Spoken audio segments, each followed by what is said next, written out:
ওম কৃষ্ণায় নমঃ। সুপ্ৰভাত। শীতৰে এটি সেমেকা পুৱা, দেহ মন জোৰ পৰি যোৱা। আচলতে এইটো দেখিছে, আজি এটা শীতৰ বতৰ, ঘন কুঁৱলী বতৰ।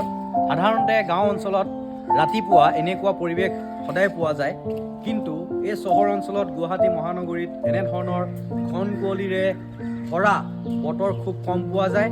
সেয়েহে এনেকুৱা ঘন কুঁৱলীৰে ভৰা এটি বতৰ পায় তাৰ সুবাস ল'বৰ পাই ভাল লাগিছে।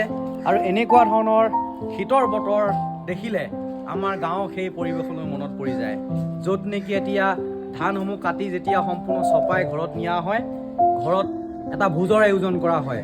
উপৰি পুৰুষক পূজা কৰি ন চাউল খোৱা হয়, অৰ্থাৎ তাকে ন খোৱা বুলি কোৱা হয়, যি নেকি নতুন ধানেৰে সেইসমূহ ওচৰৰ পাজৰৰ মানুহসমূহক মাতি এই ভোজৰ আয়োজন কৰা হয়, যিটো